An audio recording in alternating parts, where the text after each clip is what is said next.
ამერიკამ საქართველოს შეიძლება დაივიწყა. რუსები კი არ ივიწყებენ. ეგ ამბები როგორც წესი ერთმანეთთან კავშირშია ხოლმე. რაში გავახსენეთ და ვინ გვახსენა? FSB-მ გვახსენა. გამოძიებაში როგორ აღკვეთა მორიგი ტერაქტი ყირიმის ხიდზე. Должен был получить там автомобиль и на нем поехать в Республику Крым по Крымскому мосту.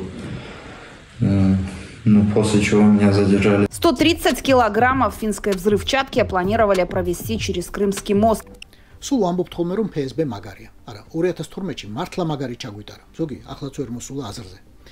იქნებ ამ შემთხვევაშიც გვეფიქრა რა მაგრები არიან, როგორ მუშაობენ, როგორ აღკვეთეს ტერაქტი და ყირიმის ხიდი კიდევ ერთხელ გადაარჩინეს დანგრევას.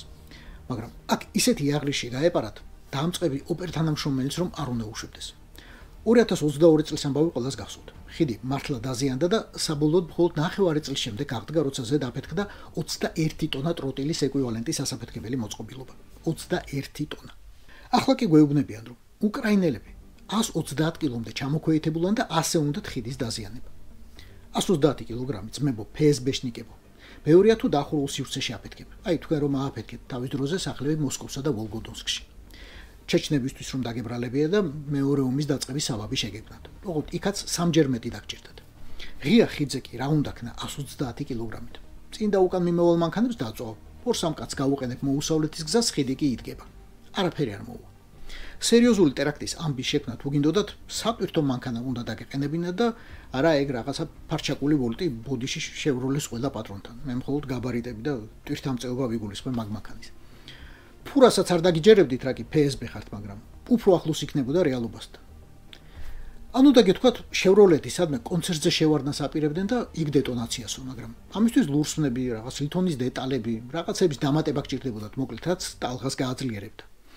ახლა კი გინდა არ გინდა უნდა ვიფიქროთ, რომ რაღაც უბედურება გაქვს ჩაფიქრებული და რაღაცას ჩმახავთ.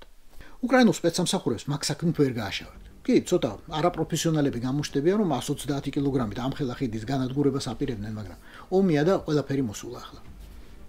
და სხვა რა შეიძლება გინდოდეთ? ქართველებისთვის ყველაზე ლოგიკური ამბავია, რომ ჩვენ პირველ რიგში საქართველოს მოხვდებოდა ყურში და ქართული სატრანზიტო ნომრები მოხვდებოდა თვალში, პოლონურ ნომრებთან ერთად.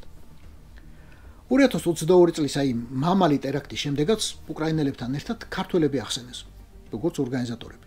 ძებნაც გამოაცხადეს და დაუსწრებლად გაასამართლეს კიდეც. ახლაც ეს შევროლე რუსეთში ლარსის საზღვრიდანაა შეყვანილი.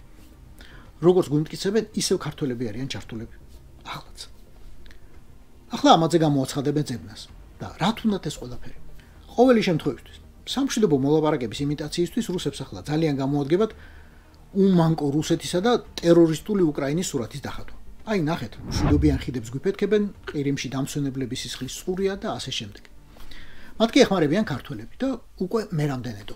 ამიტომ მხოლოდ რომ გაიგებთ, რომ საქართველოში 1-2 ბომბი ჩამოვაგდეთ ან 4-5 ტანკმა შეისეირნა, არ გაგიკვირდეთ. ჩვენ მხოლოდ თავს ვიცავთ. აგრესორები კი აი ეგენი არიან.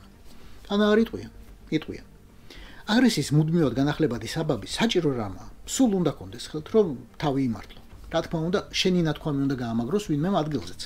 რა კარგი იქნეს, რა სწორი იქნეს, რომ დაგვარტყესო. მაგალითად, გორის საკრებულოს თავმჯდომარემ ან პარლამენტის რომელიმე კომიტეტის თავმჯდომარემ, პარტია ქართული ოცნების საპატიო თავმჯდომარემ. იქ საერთოდ მადლობასთან ერთად ბოდიშსაც მოიხდის, როცა კი დაავალებთ. ვლადიმერ ვლადიმიროვიჩი.